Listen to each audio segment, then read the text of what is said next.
Bismillahirrahmanirrahim. Assalamualaikum warahmatullahi wabarakatuh.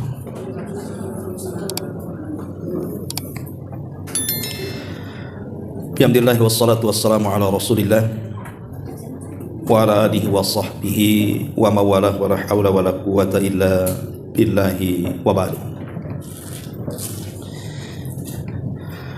Alhamdulillah, di pagi menjelang siang ini kembali kita bisa duduk di Saung Sunda Sawargi. Salat dan juga salam tak lupa kita hadiahkan kepada Rasul kita Nabi besar Muhammad sallallahu alaihi wa ala alihi wasallam. Hadirin dan hadirat yang dimuliakan Allah Subhanahu wa taala, tema di pagi menjelang siang ini tema ringan, nasihat tentang bahaya daripada hasad. Ma'asyiral muslimin wal muslimat rahimani wa rahimakumullah. Ketika Allah Subhanahu wa taala menciptakan Adam alaihi salatu wassalam, yang sebelumnya Allah Subhanahu wa taala sudah menciptakan malaikat dan juga jin. Itulah makhluk-makhluk yang berakal yang Allah ciptakan. Baru saja Allah Subhanahu wa taala selesai membentuk Adam dari berbagai macam sifat tanah dan juga warna tanah. Tiba-tiba kemudian iblis mendatangi patung Adam yang belum ditiupkan ruh, sebagaimana dijelaskan dalam riwayat Muslim. Jadi iblis kemudian memutar-mutar di badan Adam itu, terkadang masuk dari lubang hidung, keluar dari lubang telinga, dan begitu seterusnya.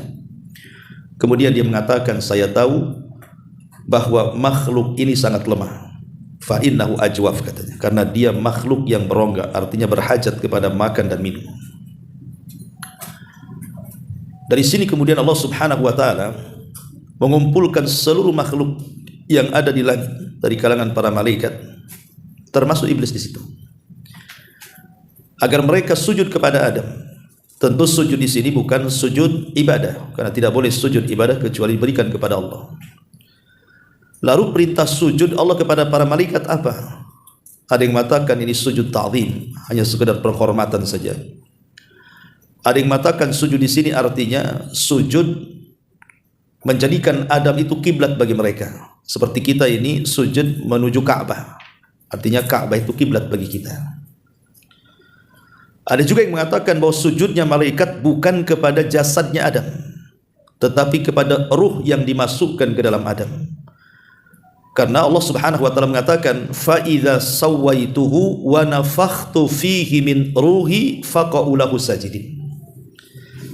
Apabila aku sempurnakan Adam ini, semata-mata ruhku masukkan ke dalam jasadnya, maka sujudlah kalian.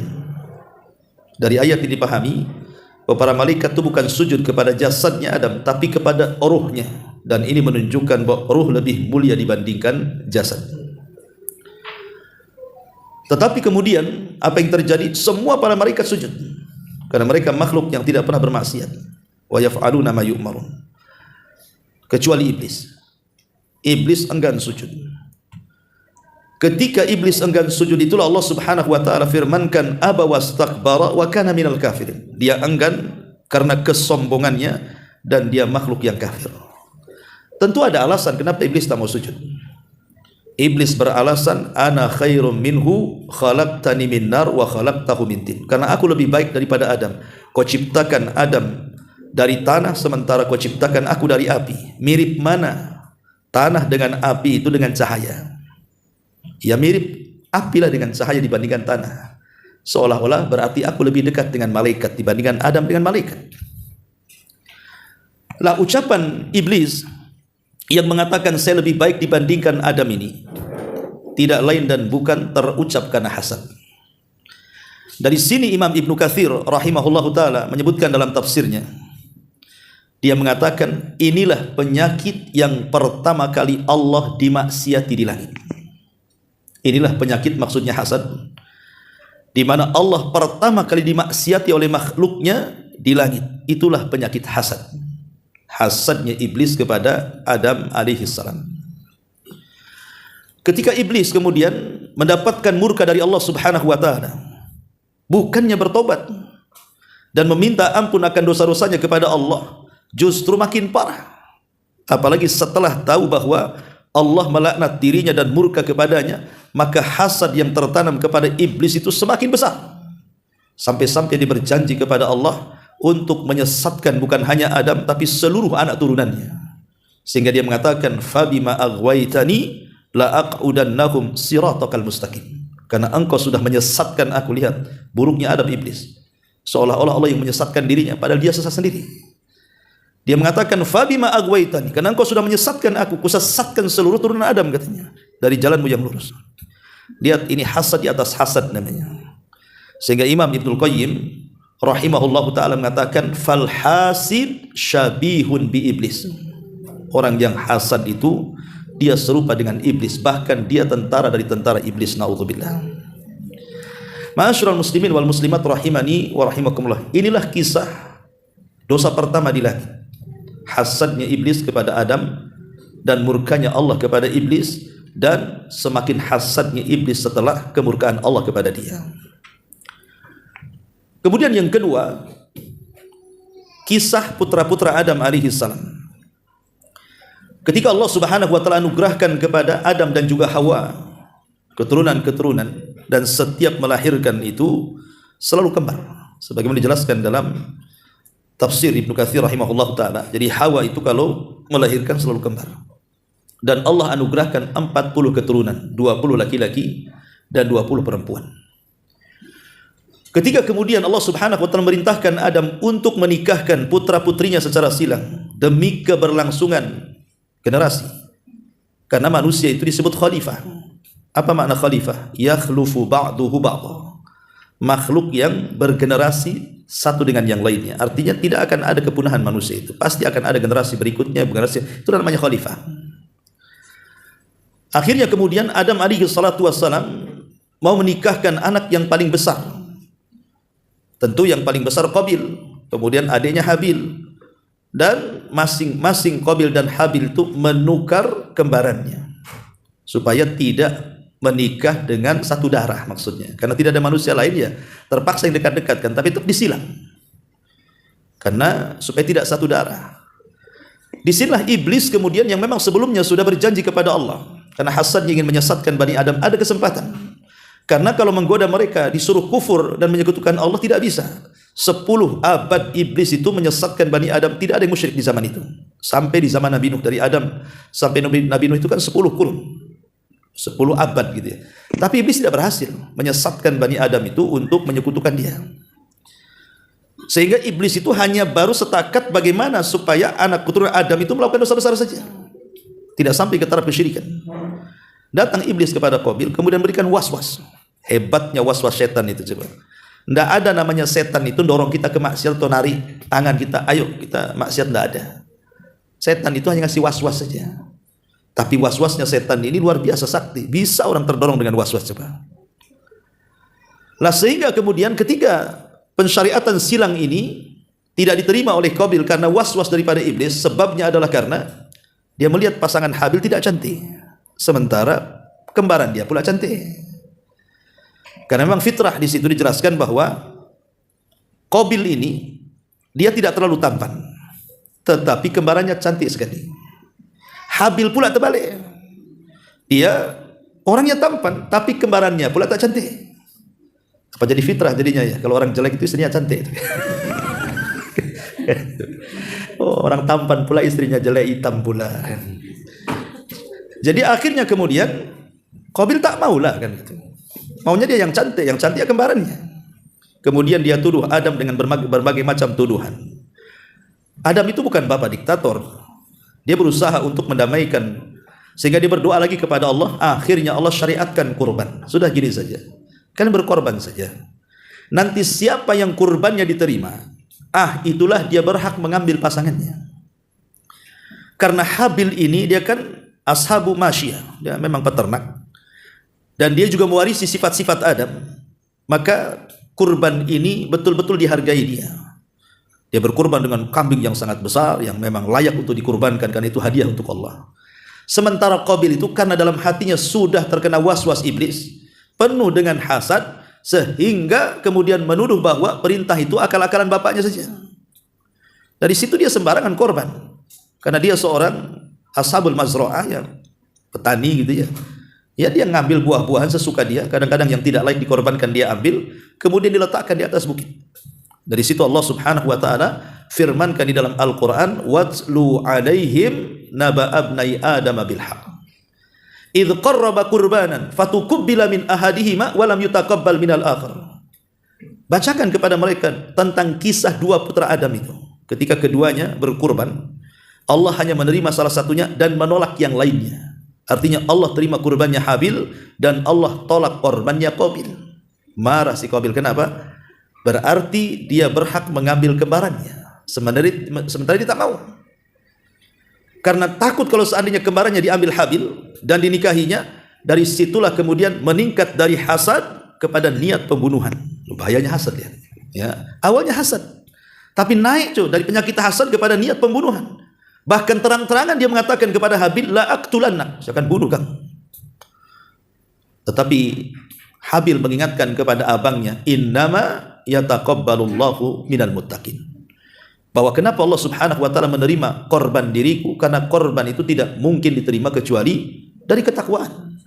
Kemudian Habil mengatakan, la in basatta yadaka litaqtulani ma ana bibasiti yadiya ilaika liaqtulaka. Itu baiknya Habil. Walaupun kau mengancam aku untuk membunuhku, silahkan saja, tapi aku tidak mungkin membunuh, karena aku ingin kumpulkan dosaku dan dosamu supaya kamu masuk jahanam, katanya. Artinya dari sini lihat bahwa rupanya hasad itu bukan dosa pertama saja di langit, tetapi juga dosa pertama di bumi. Hasad itu, ya, dosa pertama di langit, dosa pertama pula di bumi, bahkan dengan berakhir dengan pembunuhan. Qabil membunuh Habil. Ma'asyiral muslimin wal muslimat rahimani wa rahimakumullah. Dan hasad juga yang ketiga, rupanya hasad ini memang sifat orang-orang kafir, sifat orang-orang Yahudi, bahkan sifat orang-orang musyrik. Ketika Nabi SAW di permulaan dakwah, pada di Mekah tentunya ya, selama 13 tahun, yang didakwakan Rasul kan la ilaha illallah, tauhid. Ketika itu yang banyak masuk Islam justru adalah anak-anak muda. Orang-orang tuanya justru menjadi para penentang Islam. Jadi Islam itu lebih banyak diterima oleh kaum muda di zaman awal-awal Islam itu. Tapi tokoh-tokohnya, orang-orang tuanya justru menolak Islam. Seperti Abu Jahal, Al-Walid, Umayyah, dan yang lainnya. Itu para pembesar-pembesar Quraisy itu, mereka menolak Islam. Bukan menolak secara hati, tidak, tapi menolak secara lisan. Hatinya yakin bahwa Islam itu agama benar, cuman karena hasad itulah lisannya berbalik dari hatinya. Contoh umpamanya, ada obrolan yang menarik antara Abu Jahal, Amr ibn Hisham, dengan Akhnas ibn Qais. Jadi Akhnas ibn Qais ini satu hari, sama-sama pembesar Quraisy, Akhnas dengan Abu Jahal atau Amr ibn Hisham ini. Jadi satu hari Akhnas ini bicara dengan Abu Jahal empat mata dan mengatakan, ya Abu Jahal, macam mana pendapatmu tentang Muhammad itu? Apa kata Abu Jahal? Ma jarrabna alaihi kadhiba, katanya. Aku tidak pernah melihat dari mulut dia keluar kedustaan, katanya. Artinya Abu Jahal itu tahu bahwa Rasul itu sejak kecil, remaja, dewasa tidak pernah berdusta. Dikenal shadiqul amin. Itu pengakuan Abu Jahal di hadapan Akhnas tuh. Jadi Akhnas ini ngomong sama Abu Jahal, ya Abu Jahal, kalau engkau memang meyakini bahwa Muhammad itu benar dan tidak pernah berdusta, kenapa kau tidak jadi pengikutnya? Kompor tuh Akhnas ini. Kenapa kau tak jadi pengikut dia, katanya. Apa kata Abu Jahal? Begini loh Akhnas, kamu harus tahu ya, isu perpolitikan ini. Kami Bani Mahzum, kabilahnya Abu Jahal nih, Bani Mahzum namanya, dengan kabilahnya Muhammad Bani Hashim itu selalu bersaing dalam kancah perpolitikan Quraisy itu. Kadang-kadang Quraisy itu dipimpin oleh Bani Hashim, terkadang dipimpin oleh Bani Mahzum, dan itu seperti itu. Ya, dari zaman dulu sampai eranya Abu Jahal itu. Sebelum Abu Jahal kan yang memimpin Arab siapa? Bani Hashim, Abdul Muttalib. Setelah meninggal Abdul Muttalib, rupanya beralih bukan dari Bani Hashim, yang memimpin siapa? Abu Jahal dari Bani Mahzum. Ya. Jadi Abu Jahal mengatakan, kami dengan Bani Hashim ini bersaing dalam perpolitikan orang-orang Quraisy ini. Kami sama levelnya di hadapan orang-orang Quraisy itu. Kalau mereka kemudian melakukan aktivitas seperti memberi makan jemaah haji dan begitu seterusnya, kami pun sama. Artinya apa yang mereka buat kami buat supaya kami tidak jatuh di mata orang Quraisy dan kami selevel. Tiba-tiba orang-orang Bani Hashim mengatakan lana nabi walastum nabi, katanya. Kami punya nabi, kau tak punya nabi. Apa jawaban kami Bani Mahzum? Kalau kami iyahkan berarti derajat Bani Hashim lebih tinggi dibandingkan derajat Bani Mahzum. Ya. Makanya kata Abu Jahal di hadapan Akhnas, sejak itu aku tidak mungkin mengimani dia seorang nabi. Lihat bagaimana penolakan hidayah Abu Jahal itu bukan karena dia tidak tahu itu benar, tahu itu benar, cuman karena hasad, takut tersaingi kabilahnya kan. Lihat bagaimana bahaya hasad itu bisa menghalangi hidayah. Hidayah terhalangi. Akhirnya Abu Jahal pun tak mau masuk Islam. Nah, ini contoh bagaimana hasadnya orang-orang musyrik sehingga hidayah terhalang karena hasad. Kemudian contoh yang terakhir, baru kita jelaskan tentang ciri-ciri hasad itu seperti apa. Ketika Nabi SAW hijrah dari Mekah ke Madinah, kenapa orang-orang Madinah itu mereka tinggal di Madinah? Kok mereka mayoritas pula di Madinah di zaman sebelum hijrahnya Nabi? Karena setelah peperangan Romawi dan Persia, kemudian Romawi kalah. Walaupun kemudian Persia menang lagi kan gitu. Sempat orang-orang Yahudi itu kan dengan kekalahan Romawi mereka pergi meminta suaka ke daerah-daerah yang berdekatan dengan mereka. Tetapi setelah ada kabar dari padri dan pendeta mereka bahwa akan muncul seorang nabi di tanah gersang yang penuh dengan pohon kurma, dari situlah mereka berbondong-bondong datang ke kota Madinah. Terutama 3 kabilah yang masyhur, pertama Bani Quraidah, kemudian Bani Nadir dan Bani Qunaiqah, yang kemudian mencengkram Madinah secara ekonomi dan menguasai dibandingkan 2 kabilah musyrik dari Yaman, Khazraj dan Aus. Jadi alasan mereka itu, kenapa mereka tinggal di negeri yang kering kelontang coba? Bukankah orang-orang Yahudi umumnya mencari materi, mencari dunia? Harusnya mereka hijrah ke Yaman atau hijrah ke Syam yang jelas-jelas ekonominya maju di zaman itu kan? Kenapa mereka hijrah ke padang pasir, negeri yang kering kelontang? Susah untuk cari ekonomi di situ. Rupanya ada keyakinan, karena di situ akan muncul seorang nabi. Lah ketika Nabi SAW betul-betul diutus,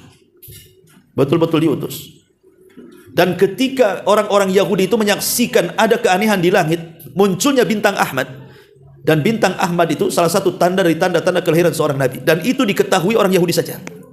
Jadi ketika malam ada bintang Ahmad di langit, maka para padri keluar kemudian mencari tahu ada nggak wanita Yahudi yang melahirkan di malam itu. Rupanya setelah ditanya sana tanya sini, 3 kabilah mengatakan tidak ada satupun wanita yang melahirkan dari wanita-wanita Yahudi Madinah di malam munculnya bintang itu. Mereka kecewa ketika mereka mendengar bahwa di malam bintang itu muncul dari arah Mekah ada orang yang lahir dan melahirkan. Dialah Aminah melahirkan Nabi persis ketika bintang Ahmad muncul. Jadi orang-orang Yahudi itu ketika mendengar bahwa di Mekah ada bayi yang lahir di saat ciri-ciri seorang Nabi itu muncul, mereka menangis. Kemudian mereka berteriak-teriak dan mengatakan, laqad dhahabat nubuwatu Bani Israel wantaqalat nubuwatuhu ala Bani Ismail. Mereka mengatakan, sungguh telah hilang kenabian dari Bani Ismail dan dari Bani Israel dan telah berpindah kepada Bani Ismail. Jadi kenabian Bani Israel stop sampai di sini. Yang terakhir berarti Isa bin Maryam. Tidak ada lagi nabi-nabi Bani Israel setelah Isa bin Maryam. Karena sudah berpindah kenabian dari Bani Israel kepada orang-orang Arab atau dikenal dengan Bani Ismail, turunannya Ismail alaihi salatu wassalam. Lahirlah Nabi kita. Lah sejak itulah mereka hasad. Kenapa tidak dari kami saja bangsa Bani Israel? Kenapa pula Bani Ismail? Padahal mereka adalah musuh kami kan itu. Kok terlahir dari musuhnya pula yang hari-hari perang? Makanya dari situlah timbul hasadnya orang Yahudi dan tidak mau mengimani Rasul sampai ketika betul-betul Rasul hijrah ke Madinah, tidak ada orang Yahudi yang beriman kecuali kurang dari 10 orang sampai wafatnya Nabi. Beda dengan orang Nasrani, ribuan orang masuk Islam. Tapi orang Yahudi itu bisa dihitung dengan jari.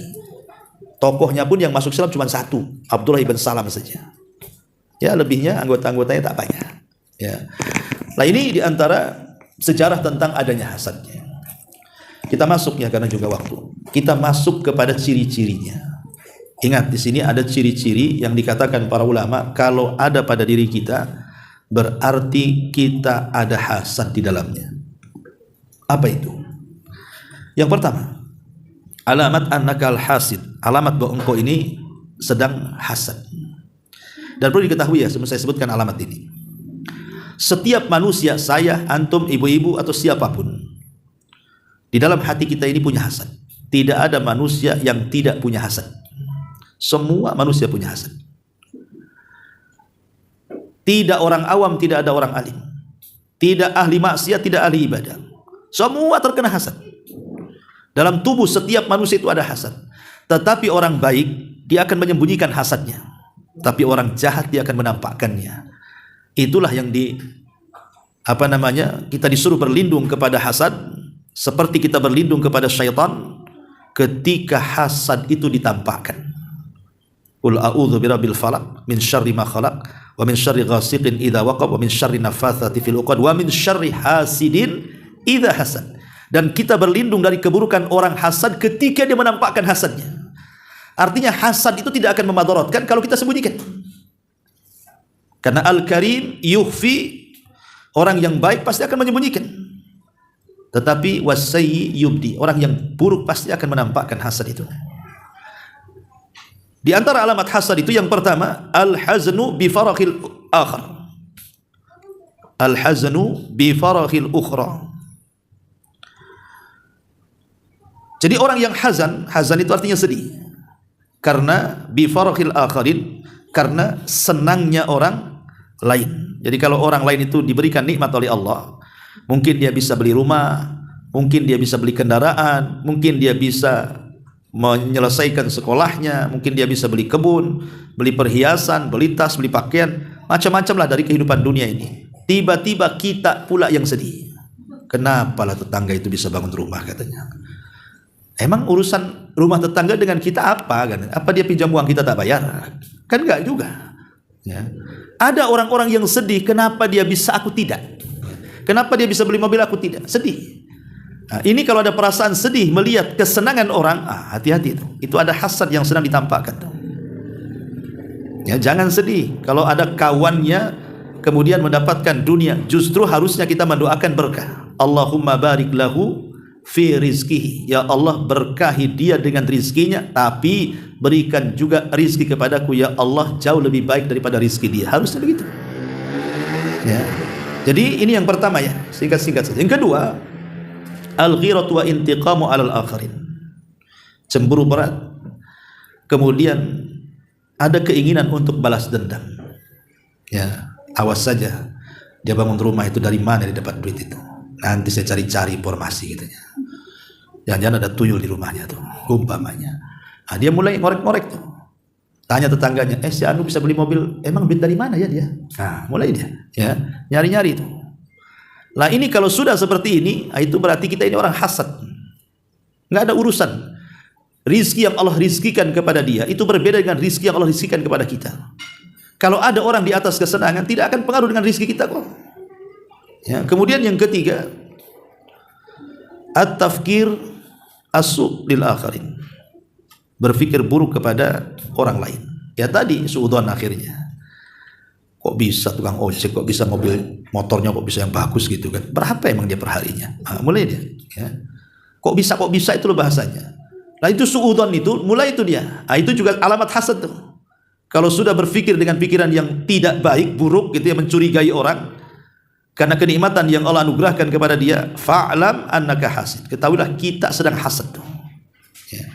Kemudian yang keempat, dha'fus thiqati billah, lemahnya keyakinan kita dengan Allah. Ketika kemudian kita melihat nikmat yang Allah anugerahkan kepada orang, kita nggak yakin dengan diri sendiri bahwa rezeki itu sudah ditentukan untuk kita. Lemah ya. Sehingga akhirnya setiap hari membicarakan nikmat orang saja, padahal dia bisa seperti dia loh kalau mau berusaha. Betapa banyak orang-orang yang sukses itu karena keyakinan dia kepada Allah. Aku juga bisa kok seperti dia. Emang dia aja yang bisa, aku juga bisa. Kuat dia keyakinannya kan, sehingga semangat dia. Kemudian yang kelima, al-qalaqu bi nafsihi li'anna al-hasid fihi nar fi qalbihi. Hatinya kolak, bingung, stres ya. Kenapa? Karena biasanya orang yang hasad itu hati dia sedang terbakar gitu. Hati orang yang hasad itu sedang terbakar. Karena sedang terbakar itu akhirnya dia bingung, stres gitu, melihat kekayaan orang, nikmat orang itu jadi nggak tenang dia. Kemudian juga yang keenam, asy'uru ala dha'fi nafsihi amama al-akharin. Dia merasa dia lemah di hadapan orang lain. Merasa lemah di hadapan orang lain, tidak percaya diri. Itu orang hasad tuh. Hati-hati. Termasuk asy'ur bil farahi bi dararin aw musab lil akharin. Ataupun dia merasa senang kalau ada orang lain terkena musibah. Pamannya ada tetangga kebakaran rumahnya, atau mungkin terjadi perceraian, cekcok gitu ya, atau mungkin kerampokan, atau apalah musibahnya. Kita kok enak, senang gitu. Ini yang saya cari-cari ini. Ini saya tunggu-tunggu. Kapok dia. Kan ada orang kena musibah malah kemudian kita ngapok-ngapokin orang itu. Berarti ada hasadnya. Ada hasadnya. Maka jangan sampai kemudian kita merasa senang karena madarat yang menimpa orang lain. Kemudian yang nomor 8, khubthun nafsi minal bukhli was. Biasanya buruk jiwanya, lahirlah sifat-sifat bakhil dan kikir. Orang hasad itu identik dengan bakhil, identik dengan kikir. Tidak bisa dipisahkan antara hasad dengan bakhil ini. Ya, maka biasanya kalau kita sudah mulai bakhil, kikir karena ingin menyaingi orang lain, maka ini bagian daripada hasad. Kemudian yang ke-9, tunshirul fitana bainal akharin. Orang yang hasad itu nih suka menyebar-nyebarkan fitnah atau mencari-cari aurat saudaranya. Dia akan menyebar fitnah dia. Pamannya ketika ada saudara kita mendapatkan nikmat itu, kita sebar fitnah. Itu wajar, itu kaya, itu korupsi itu katanya. Mulai dia ya nyebar-nyebar fitnah. Sebenarnya kan gak ada urusan. Seandainya pun dia korupsi, seandainya pun dia maling, dia nyolong, itu urusan dia kan. Gak ada urusan, pertanggungjawaban dia dengan Allah. Gak ada urusan dengan kita, karena kita kan tidak dirugikan dengan dia. Kecuali kalau uang kita yang dicuri dia lah, atau kekayaan kita diambil dia lah, ceritanya. Dan kadang-kadang kita gak ada hubungan dengan orang itu. Tiba-tiba kita menyebar fitnah, menyebar hoax dan yang sebagai, apalagi sampai kemudian tatabu tadi, mencari-cari auratnya orang. Kemudian juga yang nomor 10, la yu'minu bil qadari wa qada'i. Biasanya orang hasad itu karena tidak yakin dengan takdir dan putusan Allah. Kenapa si anu ini kok kaya, kenapa saya miskin? Kenapa si anu sehat, kenapa saya sakit-sakit terus? Kenapa si anu sukses, kenapa saya kok tak sukses? Kenapa ya Allah? Akhirnya mulai dia ragu dengan takdir itu. Karena orang hasad itu hakikatnya menolak takdir. Sehingga dia berangan-angan ingin menghilangkan nikmat orang dan berpindah kepada dia. Kemudian yang nomor 11, la yubarak lil akharin fil rizki. Tidak pernah mendoakan berkah kepada orang lain ketika mendapatkan rizki.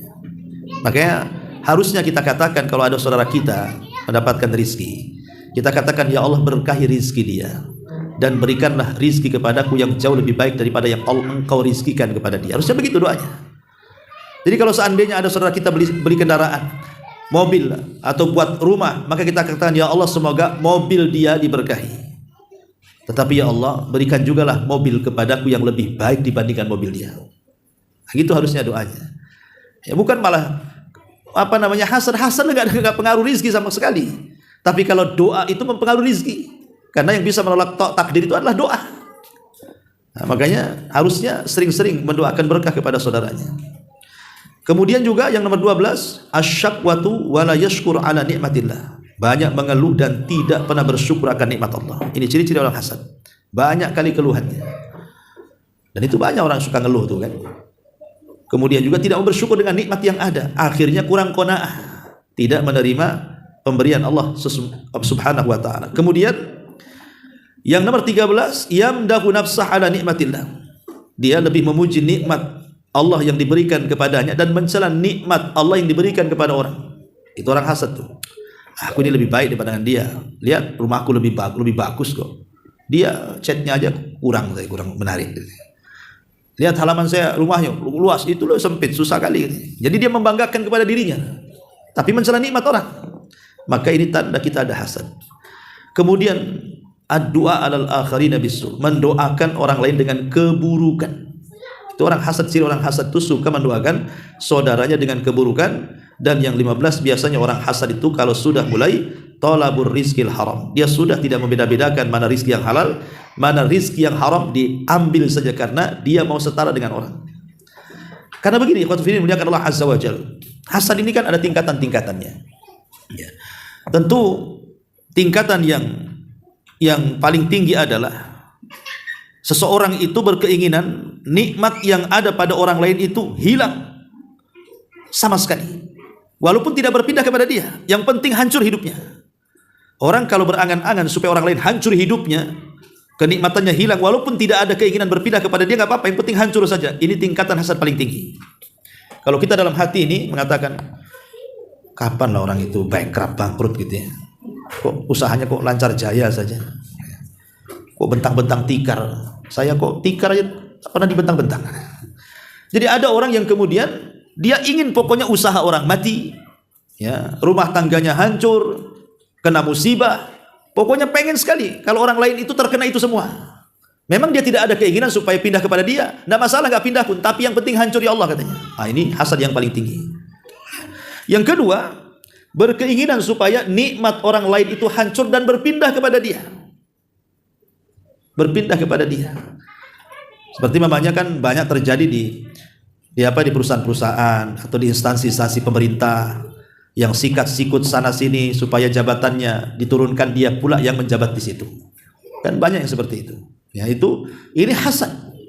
Ya. Kemudian juga yang ketiga, dia tidak punya maksud pada nikmat orang lain, tetapi ya ingin orang lain tetap dalam keadaan seperti itu supaya selevel dengan dia. Ya, dia tidak mau orang itu hancur nikmatnya, tidak apa-apa nggak hancur, tapi jangan sampai naik di atas saya katanya. Jadi kalau dia naik di atas saya berarti nanti saya kalah saing katanya. Nggak apa-apa, yang penting selevel aja katanya. Ini juga hasad. Ya, memang dia tidak bermaksud untuk menghancurkan nikmat orang, tetapi maunya nikmat orang itu setara dengan dia atau di bawahnya. Kalau naik sedikit saja dia kalah nantinya. Nah, ini juga bagian daripada hasad. Nah, ini level yang paling rendah. Tetapi juga ada di sana ada orang yang menginginkan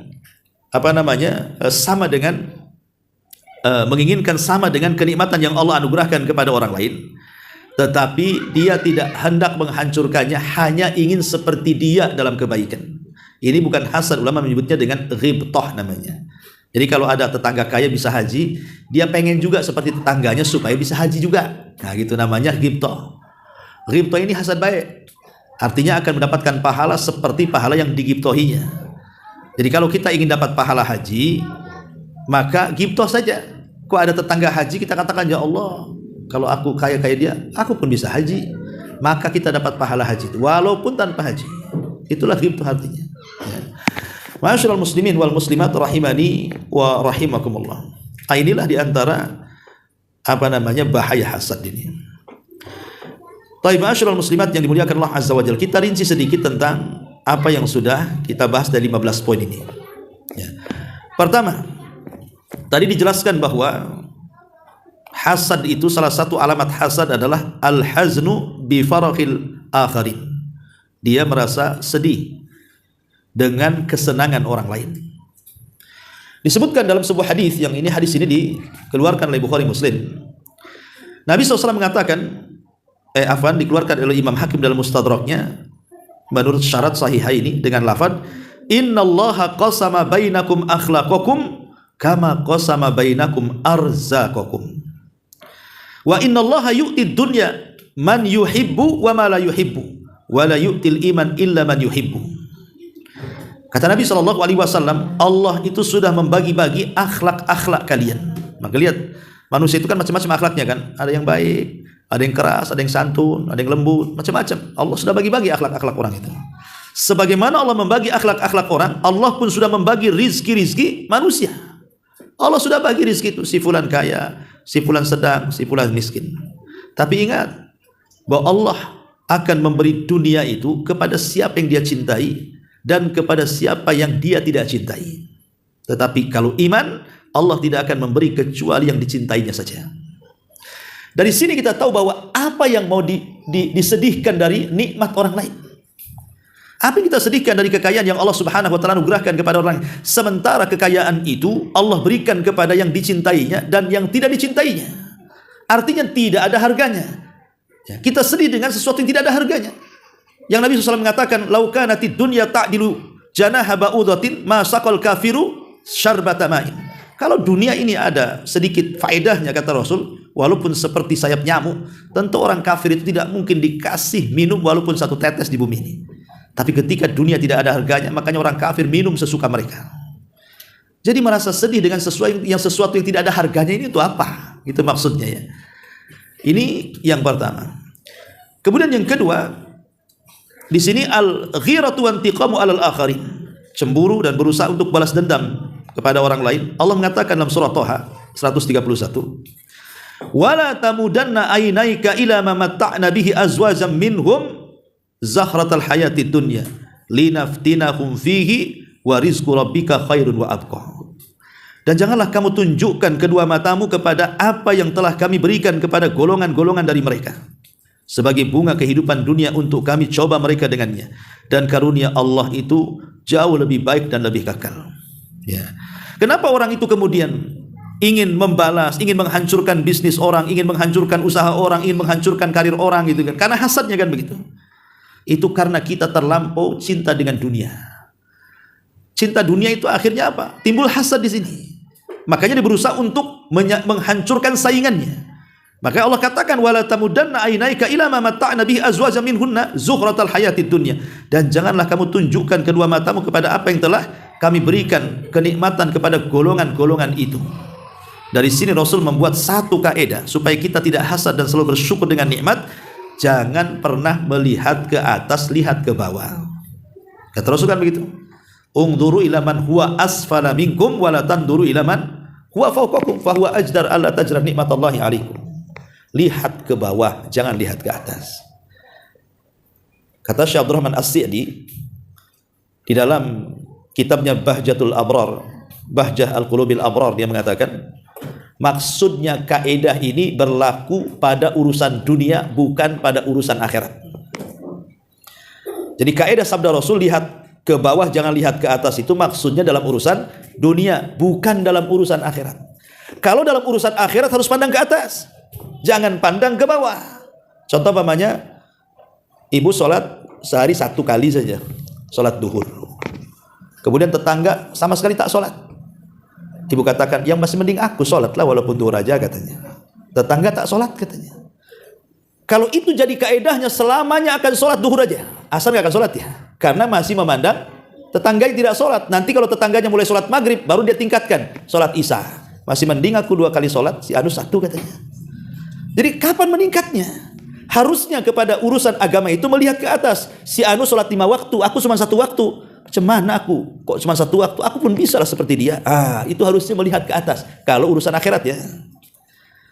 Atau contoh lain pamannya, kita sedekah, pamannya sedekah 100.000. Si anu sedekah 10.000. Masih mending aku lah 100 katanya. Si anu 10 katanya. Nanti kalau seandainya si anu mulai ditingkatkan ke 100, baru dia naikkan tuh 110.000. Masih mending lah 110.000, si anu 100 saja katanya.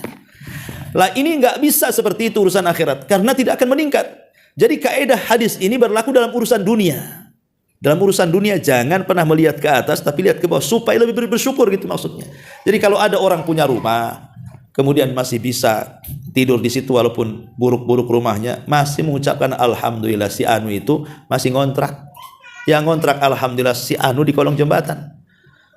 Dan begitu seterusnya. Kalau kita sehat, alhamdulillah kita sehat. Si anu sakit, kata orang sakit, alhamdulillah sakit saya itu masih pilek-pilek aja. Si anu setruk, kata orang setruk, alhamdulillah masih setruk. Si anu mati kemarin, ya kan? Makin bersyukur tuh kalau lihat ke bawah tuh. Lah inilah kemudian yang bisa meredam hasad yang kedua, supaya kita tidak balas dendam dengan orang. Apa hubungan kita balas dendam coba? Emang kita disakiti, diambil hartanya kan tidak kan? Jadi ini harus dipahami. Kemudian yang ketiga, memikirkan buruk terhadap orang lain. Kita tahu pemikiran buruk itu tidak lain berasal dari setan. Kan itu waswas kan? Orang kalau sudah pikiran buruk berarti ada setan di kepalanya. Atau diwaswasi setan di kepalanya. Maka kalau sudah terpikir seperti ini, kita harus cepat-cepat ta'awud, berlindung kepada Allah dari keburukan setan.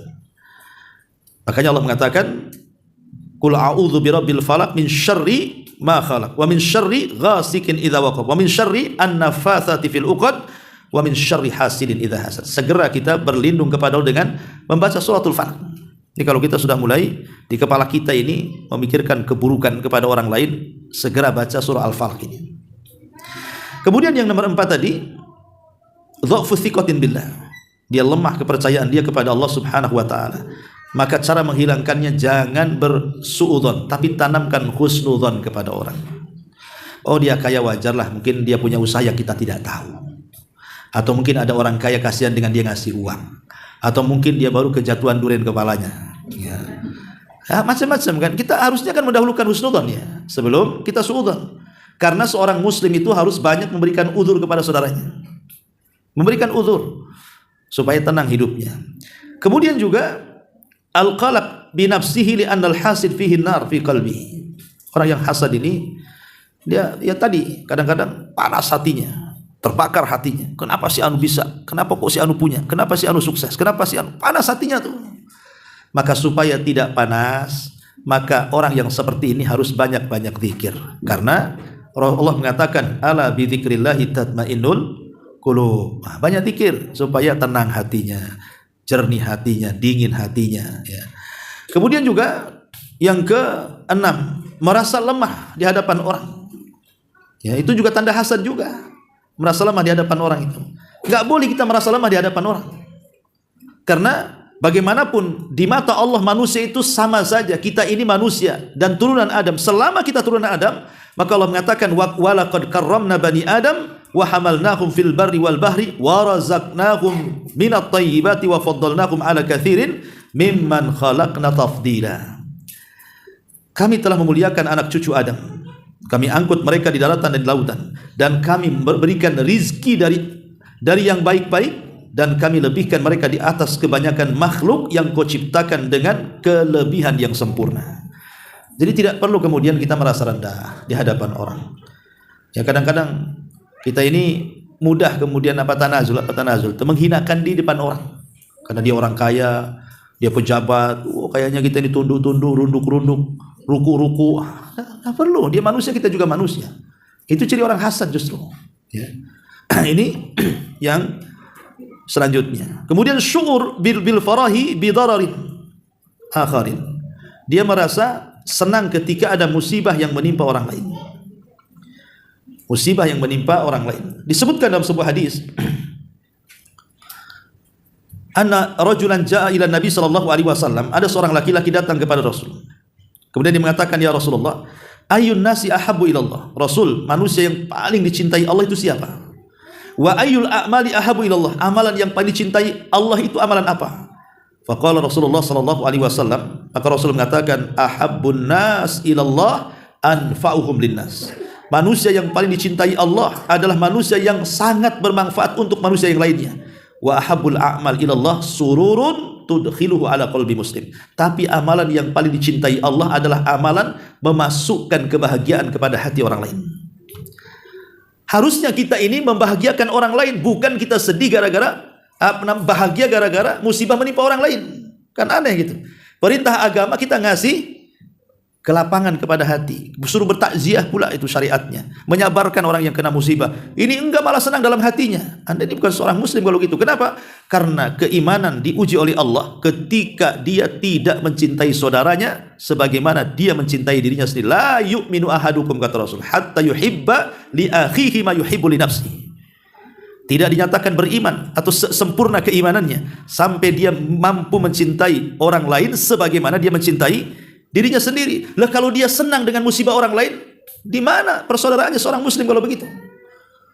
Harusnya kita ini jabrul qulub, menembel kesedihan-kesedihan orang, dan itu ibadah yang sangat agung, jabrul qulub itu. Ya, maksudnya jabrul qulub itu menembel kesedihan orang. Jadi kalau ada orang lagi stres, kita datangi, kita hibur, ya. Itu amalan yang paling dicintai Allah tuh. Umpamanya ada orang kemalangan, kita datang, kemudian kita nasihati, akhirnya dia tenang. Itu amalan yang paling dicintai Allah, sururun tudkhiluhu ala qalbi muslim. Tapi terkadang kita ini tidak. Ada orang itu, umpamanya saya ini sudah capek dengan kehidupan saya sendiri. Saya harus bermasalah dengan istri, dengan anak, dengan pekerjaan. Artinya pribadi-pribadi kita kan sudah lelah sebenarnya menghadapi kehidupan dengan keluarga saja. Capek bekerja. Tiba-tiba antum datang memfitnah saya. Kan itu namanya tidak punya perasaan. Harusnya kalau kita berpikir, gak usahlah, dia aja sudah sibuk, dia sudah stres dengan keluarganya. Jangan kita buat sakit lagi dia. Ketika dia stres dengan keluarganya, kita pula datang menyakiti dia. Aduh, ini memang bukan seorang muslim itu. Ya, jadi justru yang ada seorang muslim itu jabrul qulub harusnya. Kasihan dia banyak masalah itu. Ayo kita bantu. Mungkin dia perlu apa? kita bantu. Harusnya begitu ya. Maka jangan sampai kita senang di atas musibah orang lain. Ya. Termasuk juga, adapun yang ke berapa tadi? Yang ke 8 ya. Khubsun nafsi minal bukhli wasyuhi. Di antara ciri-ciri hasad adalah karena jeleknya jiwa. Tentu karena hasad melahirkan kebakhilan. Hasad itu melahirkan kebakhilan. Dari sini kita harus banyak-banyak berdoa. Doa yang diajarkan Nabi sallallahu alaihi wasallam dari Anas bin Malik radhiyallahu an, Allahumma inni a'udzubika minal hammi wal hazan wal ajzi wal kasal wal bukhli wal jubn wa dila'id daini wa ghalabatir rijal. Ya Allah, aku berlindung kepadamu dari ham, kebingungan, wal hazan, dan kesedihan. Apa bedanya bingung dengan sedih? Kalau bingung itu menghadapi perkara yang akan datang, kalau sedih itu memikirkan perkara yang sudah berlalu. Bingung macam mana nasib anaknya, itu namanya bingung. Bingung macam mana nasib pekerjaannya, itu namanya bingung. Bingung macam mana masa depannya. Bingung itu memikirkan sesuatu yang belum terjadi, itu disebut bingung namanya. Tapi kalau sedih, itu memikirkan peristiwa yang sudah berlalu. Sedih, suaminya mati, kepikir, tengok fotonya nangis. Nah. Sedih, tengok kebakaran, dulu rumahnya bagus, sekarang rewel, tengok fotonya dulu rumah yang cantik-cantik itu. Karena habis kebakar, nangis. Jadi sedih itu memikirkan perkara yang sudah berlalu. Cari barang gak ketemu, sedih. Ya, jadi sedih itu bicara ini. Dan dua-duanya kita berlindung dari bingung dan sedih ini. Kemudian wal ajzi wal kasal, lemah dan malas. Apa bedanya lemah dan malas? Kalau lemah itu memang sama sekali tak bisa. Kalau malas itu bisa tapi tak bergerak. Itulah malas. Contoh ada suara adzan. Ya, ada suara adzan. Kita bisa ke masjid, tapi karena stroke maka tak bisa ke masjid. Itu disebut lemah. Bisa dia ke masjid, tapi karena terhalang sakitnya jadi tak bisa. Itu lemah namanya. Tapi kalau seandainya dia bisa melangkahkan ke masjid, tapi malas, tak mau bergerak, sakit pun tidak, tapi tak mau ke masjid, itu namanya malas. Nah, jadi dua-duanya kita berlindung tuh. Kemudian juga kata Nabi SAW, wal bukhli wal jubni, bakhil dan takut. Ya, orang bakhil dan penakut. Ini kalau bakhil jelas kikir gitu ya, kalau penakut ya penakut, ma'ruf. Kemudian wadila idaini wa ghalabatir rijal, ataupun kita berlindung dari terlilit hutang atau terlilit dari kebaikan jasa orang. Saking baiknya dia sama kita, ketika kita disuruh nasihati tak berani. Gak enak saya datang sama dia, dia terlalu baik sama saya. Akhirnya kan terkalahkan dengan kebaikan tuh. Harusnya kita datang dan menasihati, tak jadi menasihati karena sudah banyak dia jasanya sama kita. Jangan sampai kita seperti itu. Ataupun terlilit hutang. Nah, kita dua-duanya pun berlindung, baik hutang jasa atau hutang uang, dua-duanya kita berlindung kepada Allah Azza wa Jalla. Tapi jangan berlindung saja, tetap bayar hutangnya. Ya. Si baca doa ini tak dibayar-bayar hutangnya, cuma tak mau lunas kan itu. Ini yang ke 8. Yang ke 9, ya di sini orang tanda hasad itu suka membuat-buat berita hoax supaya hancur saudaranya kan. Terutama di musim-musim kampanye nih. Hati-hati tuh tim sukses itu. Itu orang hasad itu, buang-buang fitnah supaya dia tak jadi, biar calon saya jadi kan. Padahal setelah calonnya jadi, dia pun yang tim sukses ini gak dapat apa-apa juga dia. Apa dia dapat? Jatah dari mana dia dapat coba? Kadang-kadang kita ini orang bawahan aneh, kita bela-bela. Tapi setelah mereka jadi, dilirik pun tidak kita. Nah, tapi kita sudah terbawa hasad orang itu, menyebarkan hoax kemana-mana kan, menjatuhkan lawannya supaya dia naik. Nah, Allah Subhanahu Wa Taala berfirman dalam surah Nur ayat 19 itu, Innal ladzina yuhibbuna an tashi'al fahishah fil ladzina amanu lahum adzabun alim. Sesungguhnya orang-orang yang ingin agar perbuatan yang sangat keji atau berita bohong itu tersiar dari kalangan orang-orang yang beriman, maka lahum adzabun alim fid dunya wal akhirah. Bagi mereka azab yang pedih di dunia dan di akhirat. Ya, dan sangat dilarang dalam Islam itu tatabbu auratal muslim, mencari-cari aurat atau tajassus aurat muslim itu tidak boleh. Ini yang dalil yang ke-9. Yang ke-10, orang yang hasad itu tidak yakin dengan takdir. Ya. Dari sini orang yang hasad itu perlu qanaah. Cobalah dia qanaah, redha dengan pemberian. Kalau orang redha dengan pemberian Allah itu pasti tenang hidupnya, kawan. Orang kalau redha yang banyak kita katakan alhamdulillah bi nikmatihi tatimmus shalihat, yang sedikit kita katakan alhamdulillah ala kulli halin. Ya, jadi cara bersyukurnya beda. Kalau nikmatnya besar, kita katakan alhamdulillah bi ni'matihi tatimmus shalihat. Tapi kalau nikmatnya tak banyak, alhamdulillah ala kulli halin. Pamannya ada ojek atau super taksi, gak pernahnya dia dapat 2 juta dalam sehari, katakan alhamdulillah binikmatihi tatimmus shalihat. Biasanya paling sedikit dapat 400, tahu-tahu satu hari itu cuma 50 saja, tetap kita katakan alhamdulillah ala kulli halin. Nah, begitu bahasanya. Kenapa? Karena dua-duanya juga pujian dari Allah. Dan Allah tetap dipuji baik kita senang ataupun kita susah, baik kita sehat ataupun kita sakit, tetap Allah itu dipuji oleh kita. Maka ini qanaah, ini penting supaya kita ini tidak menolak takdir Allah Subhanahu wa taala, ya. Ma'asyiral muslimin wal muslimat rahimani wa rahimakumullah. Adapun poin-poin yang lainnya, ya carikan dalilnya masing-masing karena waktu juga ini sudah jam 11:30. Saya kira saya cukupkan sampai di sini. Kita buat tanya jawablah beberapa menit ke depan, silakan. Kalau ada yang mau bertanya, kita buka tanya jawab. Ustaz, kalau pendapatan sedikit itu alhamdulillah tinggal lain. Pendapatan sedikit habis itu kena copet lagi. Enggak, ya tetap alhamdulillah. Tapi alhamdulillah ala kulli halin gitu ya. Tapi kalau banyak alhamdulillah bi ni'matihi tatimmus shalihat. Makin tinggi lagi syukurnya. Ya, sama lah kalau kita dapat hadiah yang besar kan, kita syukurnya lebih banyak. Makanya kalimatnya bi ni'matihi tatimmus shalihat. Kalau innalillah ini kalau kena musibah, itu kan masih dapat nikmat, cuman sedikit. Kecuali kalau sama sekali nggak dapat, kan itu ya. Yang ada malah yang datang udah nggak dapat, yang datang pula yang nagih utang. Nah, itu kan udah lain ya.